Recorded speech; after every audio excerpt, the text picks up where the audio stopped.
This video was edited by AJ Analysis. A link to his channel will be in the description below. Also in the description will be links to my videos on James Garner and Hannibal Medjbury. So Ethan Galbraith is currently on loan at Doncaster Rovers, who are second from bottom of League One. He is 21 in May and around 5'7", 5'8" in height, and is a central midfielder who plays a role of a creative deeper line playmaker.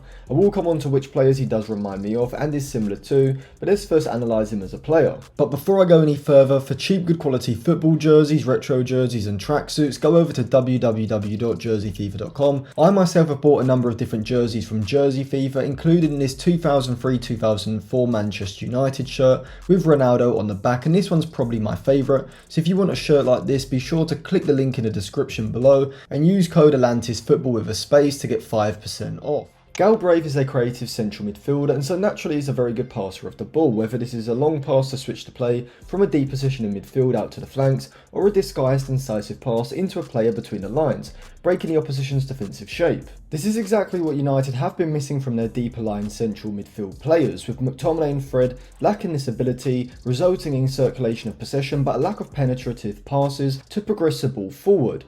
Matic does have these passing attributes, however his age and decline means that United need a replacement as soon as possible, and an upgrade in terms of his athleticism and overall physicality, as Matic doesn't have the pace to play as United's sole deeper lying central midfielder anymore and cannot play 40 games a season either. Galbraith, whilst not quite being a ball-winning central midfielder, would certainly be a very good option alongside a defensive athletic midfielder like a Chouameni or an Ndidi, both of whom I did suggest in my video looking at the ball-winning central midfielder Manchester United should sign, which should be linked in the description or the playlist below. Now Galbraith isn't going to solve United's defensive problems in central midfield, but I don't see him being a liability defensively, and could improve his reading of the game to become an effective pressing central midfielder. But Galbraith also has the press resistance that Matic lacks. Often United lack the ability to play out of the defensive third against an aggressive press, and this is because all of Matic, McTominay, Fred and even Pogba to a degree aren't great when receiving the ball with their back to goal under pressure. However, Galbraith has the low centre of gravity and ability to swivel quickly, which enables him to manoeuvre his way out of these pressurised situations. This ability deep in central midfield would allow United to break past the opposition's pressing line and then push the attack forward quickly into the space vacated by their central midfield.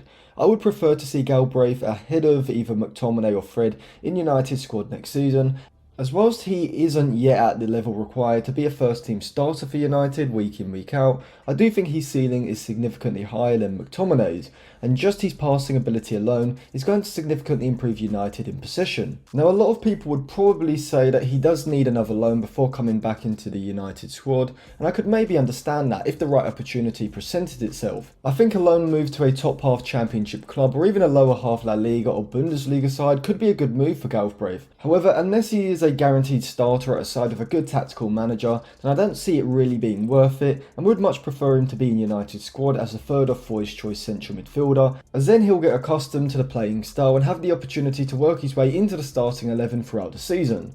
Galbraith is very similar to James Garner in terms of both being deeper line playmakers. However, I do prefer Garner at the moment, as I do think he is better defensively than Galbraith when it comes to his reading of the game and putting in tackles, but both have great potential. In terms of his style, I would say Galbraith is very similar to Toni Kroos, being that type of creative central midfielder, but obviously nowhere near as good just yet. However, I do think that Galbraith has the potential over the next few years to develop into a top level starting central midfielder for United. So thank you for watching. If you enjoyed that video, remember to subscribe to the channel, as I do have videos coming soon on Dylan Levitt and Charlie Mc